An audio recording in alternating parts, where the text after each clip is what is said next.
The problem is that obviously, well, not the problem, but I mean, I've seen my list here. I've seen obviously the other guys, and I've probably got. I've seen the bits and pieces of the others, but I've probably got similar names. So I'm going to have to go with 90. Obviously, coming into the side, I first met Nick Knight actually here in South Africa when he had just been on an England tour and he joined up with Warwickshire, and then so obviously he was just playing one-day cricket, so he ended up playing quite a bit for us, in between his England duties, and then obviously after a couple of years he retired and then went on to captain the side. And also due to the fact that I did have quite a few enjoyable moments with him in one-day cricket out in the middle. So definitely him, and I'm going to go with Mark Waugh. There's the other opener. Something that when I first started playing, I can remember that, obviously I bowled him at practice and saw him play, and I just thought that, this guy had immense talent, and it's I really enjoyed his sense of humor as well. And but yeah, I mean, I think, on his day, he's probably, one of the most elegant batters that there actually is out there that to watch. So, and also again, I also had a few enjoyable moments out in the middle with him, where generally I came in and he would maybe move down, but in white ball cricket, but I had a few good partnerships with him as well, and enjoyed from the other end just the way he actually took to batting, very relaxed manner.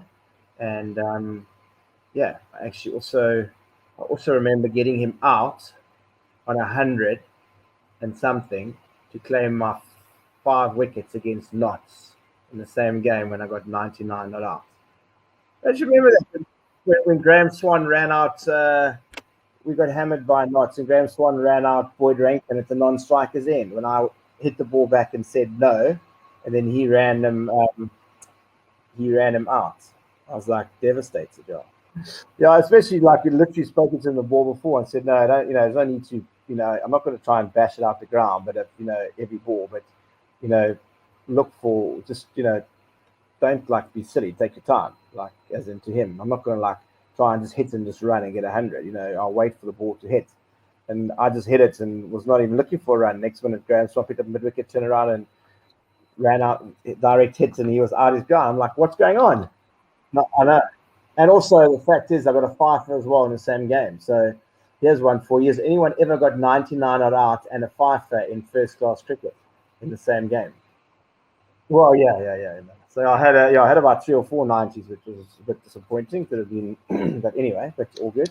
So we'll go with Trotty and Belly, probably in that order. I think that's the order they ended up playing it for Warwickshire and obviously for England. So, I mean, I think it's enough said about them, and obviously having played enough with them that you're not going to find 2 better top order batters in the history of the club, or obviously in all the years that I played there. And I mean, in history altogether, I mean, serious players, both for Warwickshire and England, and obviously, they were always keen to come back and play for the club, away from England duty, which was good, and they carried on, for a long time after their England careers.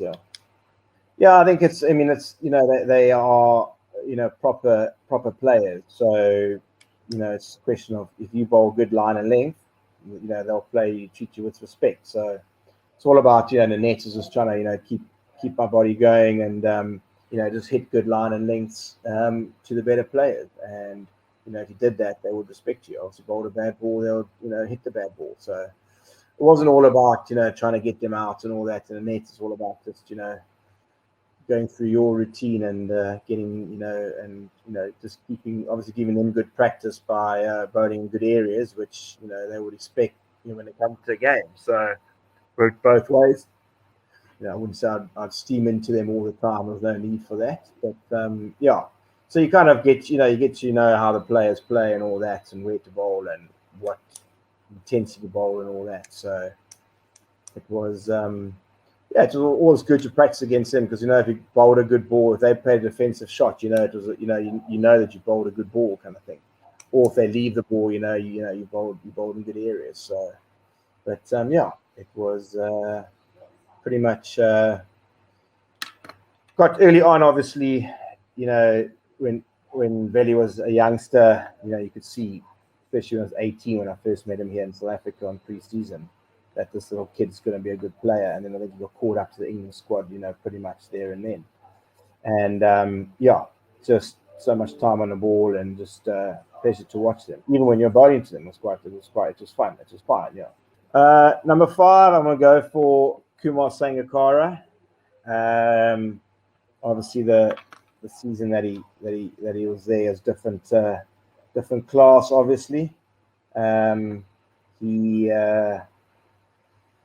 I had, I think back, and I had a couple of, decent partnerships with him in white ball cricket, and it was quite good fun out there. He actually started calling me Sanath Jayasuriya. He said I batted like him, and, again, I think a couple of games, I probably outscored him quite a, he was just happy to sit at the non-striker. He said, I'll just sit here, mate, and you just carry on down there. So he was, good fun to bat with, entertaining, but obviously, when sitting in the dressing room, and especially in red ball cricket, some of the knocks that he played were when we were in trouble on not the most batter friendly pitches. He just came in and dominated. And you saw, even after he retired, and how he dominated down at Surrey, and even after his international career, he still kind of valued his wicket and really churned out the runs. So 6, I'm going to go with Ricky Clark. I'm always, similar to the way that I kind of play, I'm always a big believer in, if you've got, 2-dimensional cricketers, with fielding 3, but, I always say that someone that can bat and bowl in all formats, is going to be a handy cricketer. And, when he arrived, obviously, a couple of people weren't too sure the fact that, he'd come from Derby and all of that. But I think, from an early age, everyone saw that he was a serious player, but he just hadn't reached his full potential at certain places where he had played. But I think, coming, and then with Jala getting him and coming in, and how he just, settled in and really took to it. And, and obviously, watching him in the last few years, the last 6 or 7 years as well, since I've retired, how he just keeps carrying on and, running into bowl and, opening the bowling in T20 and white ball cricket and going for no runs. And and then running in with red ball and bowling 15, 20 overs in a day, and then still, batting in the top 6, batting 6 or 7. And at times we were actually fortunate that he could bat 7 because of the order and the players we had, and obviously with your all-round ability. And and when it comes to batting, and there's such a clean strike of the ball, talent-wise, that I don't think he ever looked like he was in trouble. When he got out, you play a shot, and he got out, whatever, he got nicked off a ball, whatever, he walks off kind of thing. It doesn't look like he got beaten all ends up and looks at the pitch like other batters do. He just goes, plays a shot, didn't bowl, it'll get out, got out, whatever, and walks off. He never looked in discomfort at the crease. He never looked unsettled. Everything, he just looked at ease, and then obviously got a good ball, then you'll get out kind of thing. Obviously, got himself out a few times, but just natural talent and just ease at which he could hit the ball. And I think that, what exactly, yeah. When we talk about three-dimensional players, probably, yeah, one of the best. And I know that he took remember he took quite a decent catch to get my 50th wicket, I think, in 50th championship wicket in the 2010 season, I think. I remember nicked off and pouched, just flying, and just kind of stuck his paws out and just grabbed it, yeah. So there you are. Then we obviously on a boundary with the arm he had as well. So proper, full dimensional cricketer, and it was just so easy on the eye when it came to batting and also bowling. He just used to jog in and just run in and bowl and just hit a natural length without even thinking. And he actually reminds me a little bit of Dale Steyn. Obviously, Dale Steyn has done a lot of work here in the indoor centre that I'm here at school. He comes in to bowl, just by himself with me, kind of thing, just to get away from everyone. If he's training for something, and just the way that he just runs up and literally he's telling me a story right while he's running up to bowl, and still just hits a perfect line and length with a waist swing, and he'll carry on the story when he picks the ball up and walks back. And Ricky Clark reminded me of that. It just picked the ball up, looked a bit stiff, whatever, but just ran in and just bowled at a good length, as opposed to other bowlers, that can't get into it or they didn't have that feel that day. But he had that job.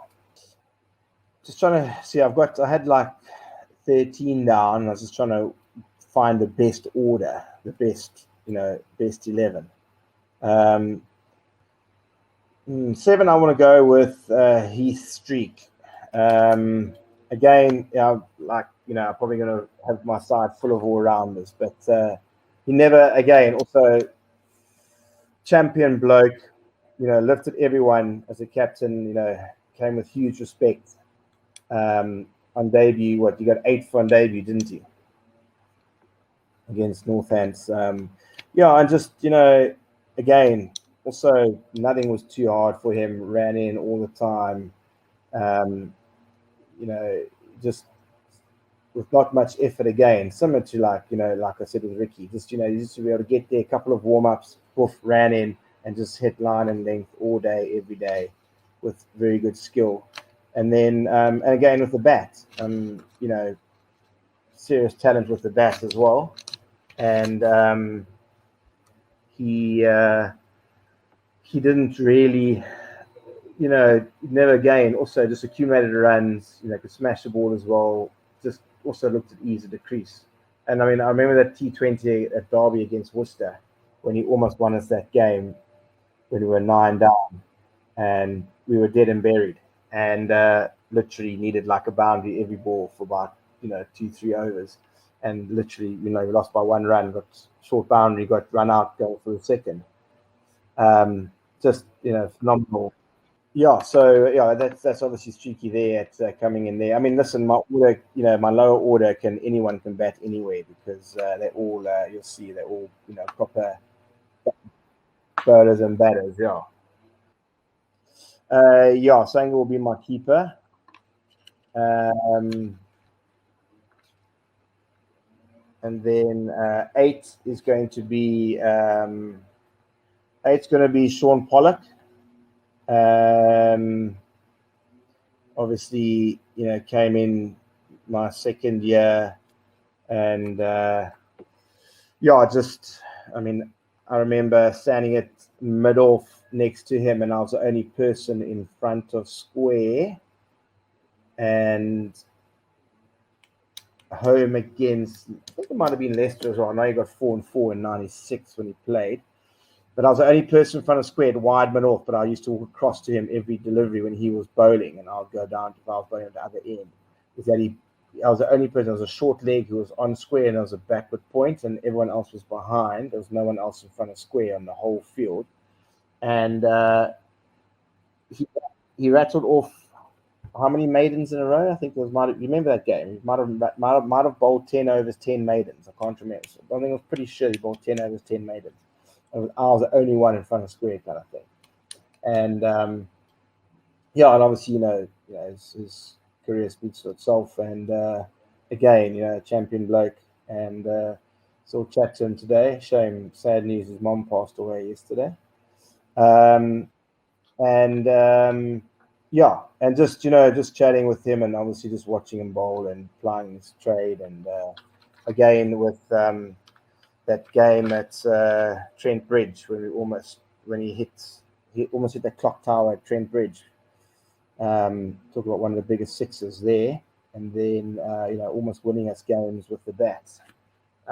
One of the talk about clean strikers of the ball, one of the cleanest strikes of the ball as well.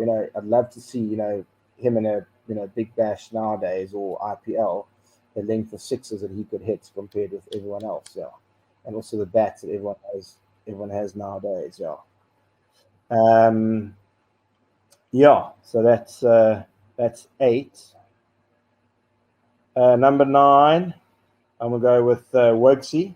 It's quite far down the order, but like I said, 6, 7, 8, 9. Tell me any other. All 4 players could almost play as a batter, and all 4 players obviously play as bowlers. So that's Warwickshire. I mean, started out as a kid. I remember him coming through. Remember his debut game against Surrey when Rampakash got 100, but Alfonso Thomas dropped an absolute sitter on about 12 or 15 or whatever, and then Shane Paul Warwickshire had to endure bowling to Ramps in his prime on his debut. And just for me, and I did say, I mean, early on, must have been, when was that debut? It was at 209, I think. I remember, in the last couple of years, or after seeing Warwickshire for a couple of years, that I said, watching him bat, and again, we were, fortunate enough to have quite a few decent partnerships down the order together, and he just made batting look so easy. I was there battling away and trying to smash it over the boundary. He would literally just come there and just go boof and check dry for 6 kind of thing, that kind of stuff. And I mean, it kind of showed that that phenomenal game at Trent Bridge when England were dead and buried at 50 for 5, chasing 298 against Sri Lanka, and then he ended up getting 95 not out, and they tied the game. I mean, it's where else would you get your opening bowler or first change bowler being able to do that? So I said from an early age that he would bat 6 for England, possibly bat 6. But what he has done, he's obviously picked up a bit of pace, so he's become obviously slightly more of a bowling all-rounder, but he has got up to number 7 batting, and it's shown obviously another 100 last year. And so I mean, I still think that if England needed to have him at England are lucky they've got such a abundance of batters that he won't probably have to. But I mean, I always think that he could still bat number 6 for England. Listen, he has batted 3, and did he get a 50 batting at 3 as they came in as a night watch, or they moved him at 3 through injury or something? Yeah. Just turn 11 to come. How long have I got? I'm just trying to work out here. I've got a couple of names. I've got to cut. So all 3 formats. These guys got to play in all 3 formats. So I am going number 10. I'm going with Ashley Giles as a spinner, obviously, because obviously there's still number 11 to come. But in this day and age, spin's important. And again, champion guy, came into the side, made me feel welcome as a youngster, came in, was with England, but obviously came back and, played in the big games for the Bears when he wasn't with England.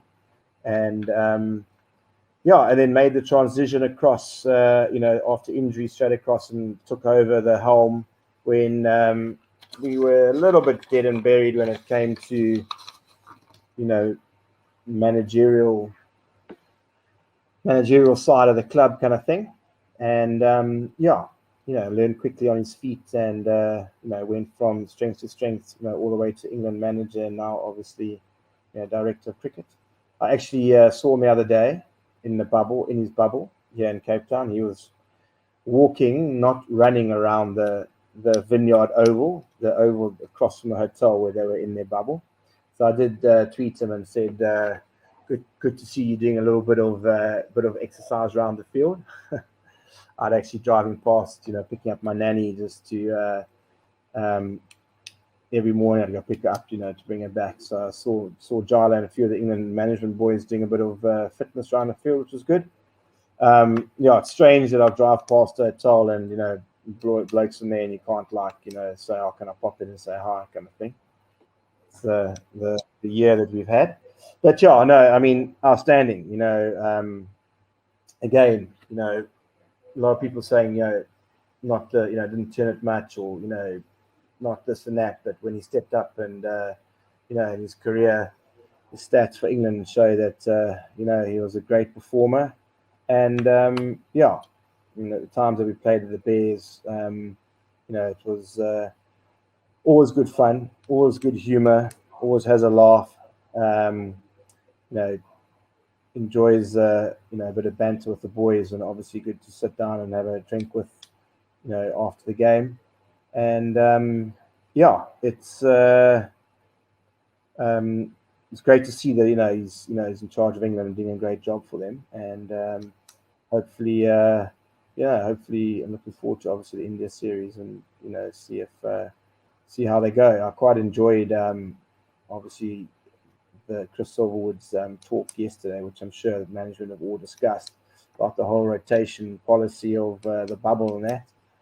And obviously Troy mentioned that as well. So I think it's good to get clarity on how it's all working, because I got so many messages from mates saying, "How can Beso be going home? How can he not make the squad when and all these Pollukas that are opening the batting, I'm saying, talking about Crawley and Sibley before, after 3 innings and that." And I'm like, guys, I think there's a method to this. So just chill. Anyway, so that's all out in the open now, which is great. So, and obviously with Jala with the bats as well. So I know that we did play one game at Lords when Dan Vittori's only game for the Bears, that when I batted at 11, and that we had all 11 players had first class hundreds. All 11 players. So I think I'm pretty much going down the same line here as well. Obviously playing with him, no. So I'm going with Jeets as my number 11, and he's got a couple. I mean, it's probably the best overseas player that's ever played anywhere of any cricket in the whole world. The most, consistent, top performing overseas player to do it for how many years did he have? 9 or 10. Yeah, I mean, to play literally 95% of the games for 10 years as an overseas professional for one club is phenomenal. It's up there with 600 test wickets as a seam bowler kind of thing. And it's just his passion for the club, and his day-to-day energy and enthusiasm and passion, and helping all the youngsters and being a real true bear. And again, can hold the bat, and had a few knocks with him as well down the order, and so caught up with him in Cape Town actually during the Test series. Was it last year or the year before in Jan? And again, see all these good blokes getting good positions, with England now, and I'm sure that he will be top of the list to get that spin bowling position coach for ECB. And I think the how you can help the young spinners is will be great. And there's actually a young spinner that's playing for Surrey now, Dan Moriarty, who I'm sure you saw last summer, his first season for Surrey, left arm spinner. So he's actually from here. He's actually at the competitive school. He went to the same school as Choddy actually, and he's I coached him at Western Province in 2017, and I knew then that he didn't quite have the I don't think he had the guidance of, when it came to the skill of bowling, but he definitely had the passion and enthusiasm, and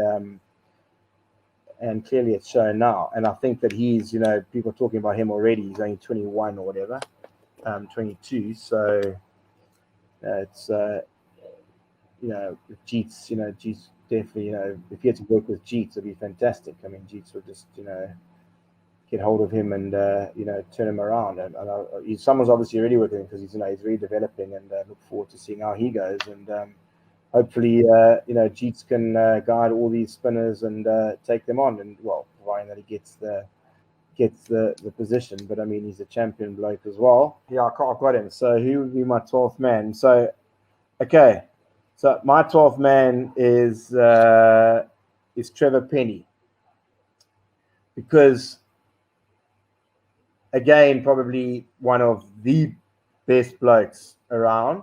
So you obviously, to add to the rest and, keep him, to where, and then, but generally a 12th man is someone that can, if there is, can go onto the field and, do some fielding. And, well, there we have it. Like probably one of the best ever as well at that. So being 12th man for England at the age of 37 or whatever he was, and still being better than anyone else. Enough said. No, just, but I mean, apart from that, he was definitely thought of to be put into my side anyway. A serious player, and energy around the team, and just can't ask for anything more from a player on or off the field. Always positive, always such good energy. Chat to him often on whether it's Facebook, WhatsApp, or whatever. Always having a good laugh, and and was always prepared to help out where he could with any youngsters and all that, and just a top bloke all around. So that'll be my call. No. I'd rather watch. I can. I'll coach. I'll help coach, and I'll take the mitt for the bowlers in the morning, and they can bowl to me, and then I will and watch them from the sidelines.